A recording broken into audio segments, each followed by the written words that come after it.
Have you ever had a hobby or a practice that you don't consciously feel like doing, but when you do the thing, you feel pretty good? Like going to the gym, for example.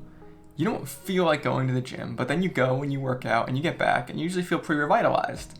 I bet you have experienced this before because the human mind is pretty good at deception, it seems.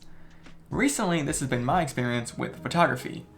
It wasn't until just a few weeks ago that I stepped out into the street after dinner because I thought I saw a good shot, snapped a picture on my phone, and then popped open Lightroom. And when I opened Lightroom, I realized that I only had around 20 photos in 2021 on there. I know that I hadn't been photographing this much this year, but I didn't realize it was to this extent. So I spent even more weeks mulling this over in my mind and generating a lot more questions than answers about why I haven't been taking photos. I know that I had a lot of life changes with a new job, a new apartment, and everything, but I didn't realize my hobbies were slipping away from me to this extent. But I'm glad that I noticed this when I did, because now I am ready to reignite my interest in photography. And here's how I'm doing it. To begin this experiment, I wanted to be crystal clear about why I'm setting aside time for this thing in such a busy life. So I want to get back to what originally got me into photography in the first place. What inspires me?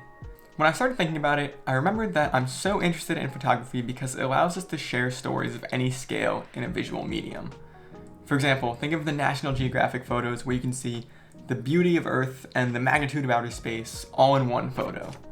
And then on the other side of the coin, you have my Louisville photographer friends who capture the intimacy of human relationships within their communities. Both these stories are incredible and incredibly different, but can be shared very well through photography. While talking about getting back my spark, I want to point out how I'm very carefully using the word reigniting for my love for photography. It's not like a traditional burnout, I guess, where, although it sounds like it based on the words, where my passion is completely lost. It's not like I go out and take photos and I'm just feeling so gray about it, and then when I start editing, that I can't even bring myself to do it because I don't enjoy it. No, rather, I really enjoy taking photos still. I just need to get myself on a consistent basis of doing it so that I feel that joy more often.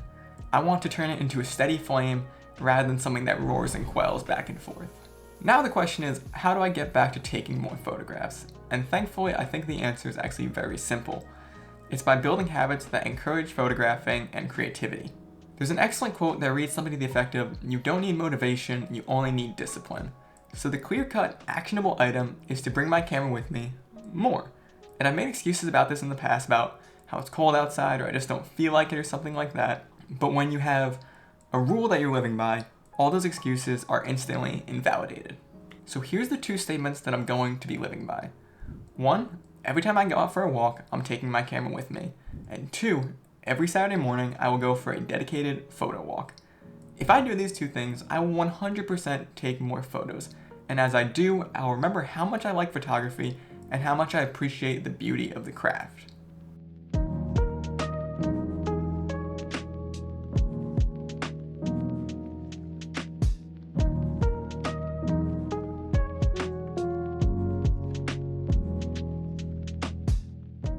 So when I started doing this exercise, one of the first things I realized is how much I value just taking simple photos with my camera.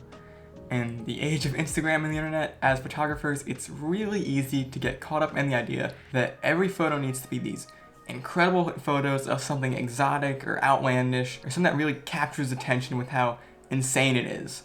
But the reality is, I really enjoy just walking around and taking pictures of things that catch my interest. For example, last Saturday, I was going for my morning walk and I saw a nice red brick building with some nice morning light on it.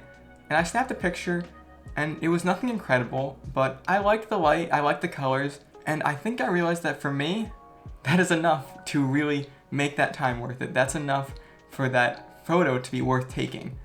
And I think this experiment has allowed me to hone in on that and realize how much I appreciate taking seemingly innocuous photos. And while I kind of knew this going into it based on how the experiment was made, I was correct that just by taking photos and forcing myself to do it allows me to enjoy it. Once I actually take the photos, I'm excited to edit them, I'm excited to share them with people and show them what I captured.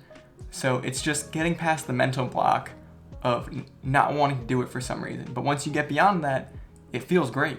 So if you're feeling disconnected from photography, or really any hobby for that matter, I think it can go a long way to really just commit to doing that activity for a set duration of time and see how you react to it. While it might sound oversimplified to just set aside time to do something and commit to it, I really hope that this is something that can inspire you guys to make that an actionable item and go through with it. Because for me, once I make that step, once I make that commitment, it becomes so much easier to do that activity. And then I'm coming at photography with motivation and discipline, with both fires underneath me to really fuel myself to get out there and take photos.